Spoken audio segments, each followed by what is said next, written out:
If you're finding yourself having to jump in and saying, you know what, let me take care of that. I have to jump in. I have to fix this. You probably have inefficient systems. I know this because I used to do it. I am the king of used to doing this. I've been catching myself trying to stay out of that trap because I am so passionate about what I want in my business that if you have well-managed systems, you could do it with your hands tied behind your chair and blindfolded because you could depend on a duplicatable system for anybody to pick up and do it.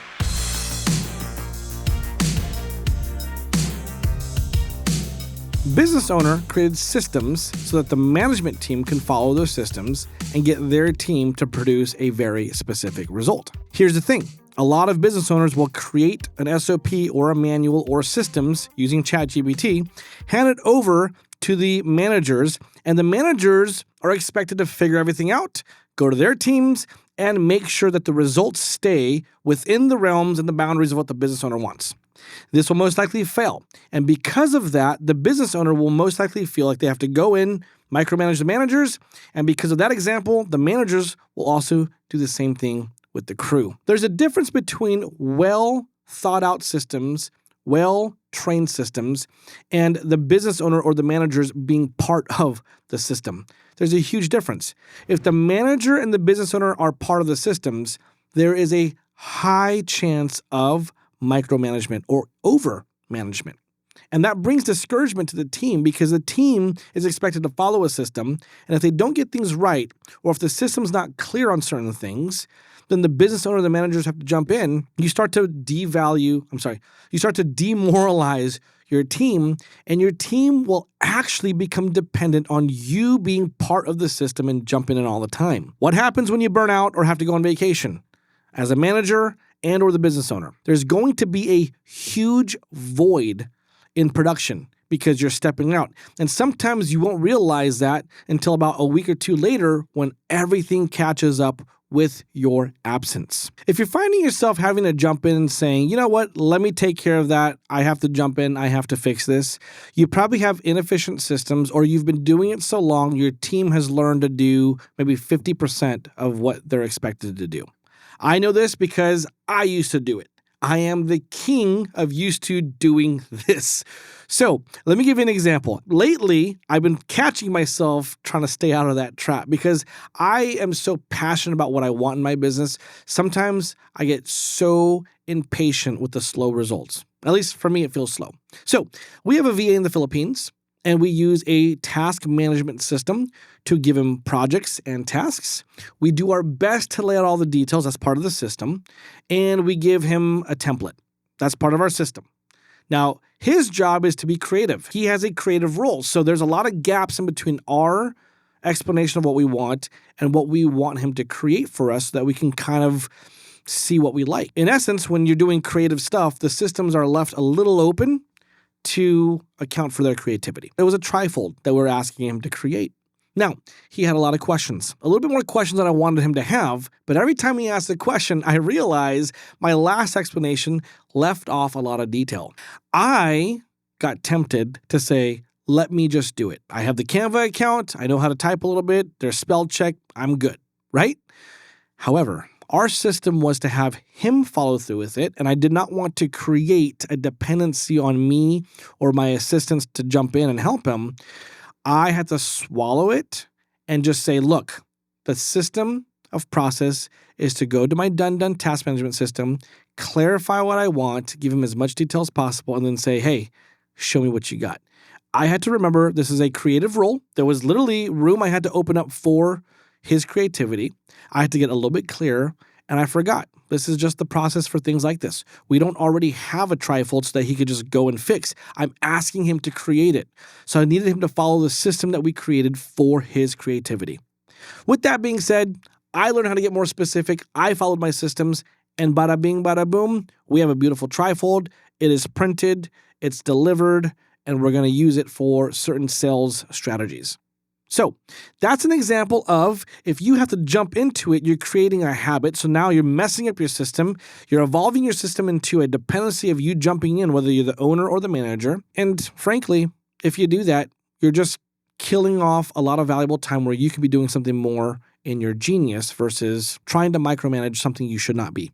A wise person just told me that if you have well-managed systems, you could do it with your hands tied behind your chair and blindfolded, because you could depend on a duplicatable system for anybody to pick up and do it. The next thing that you should really do when it comes to your systems is prioritize training.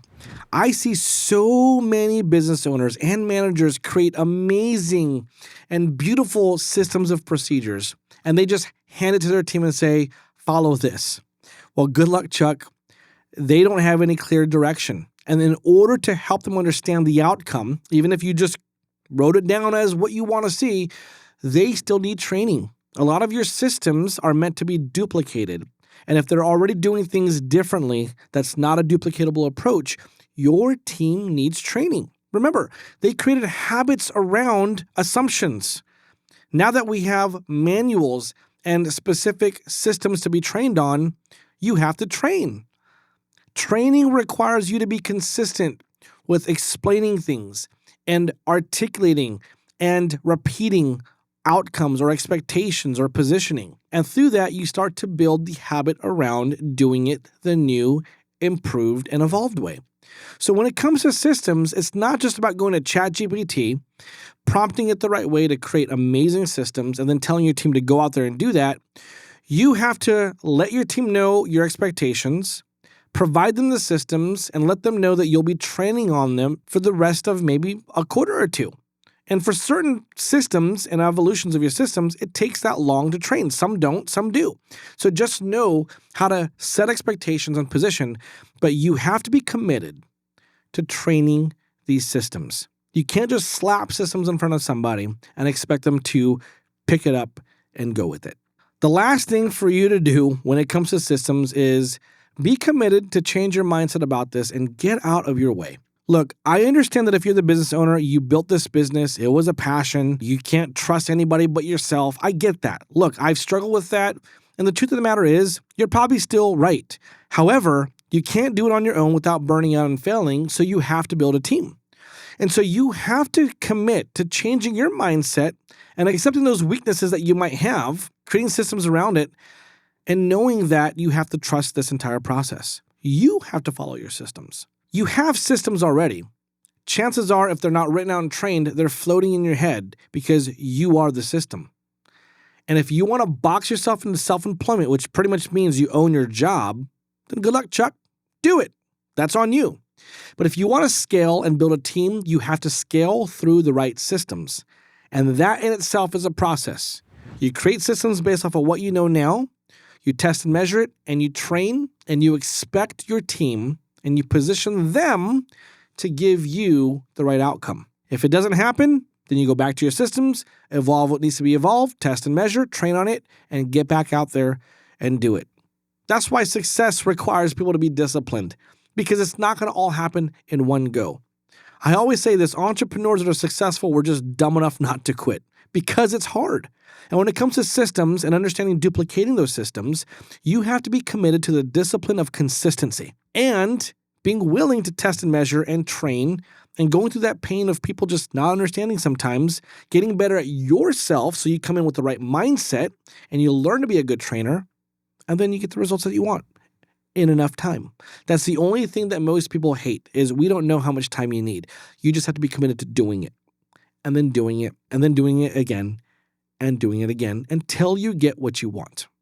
So with all that being said, systems and micromanagement are two different things. You have to be committed to systems to scale versus micromanaging and boxing yourself into a self-employment job that you own.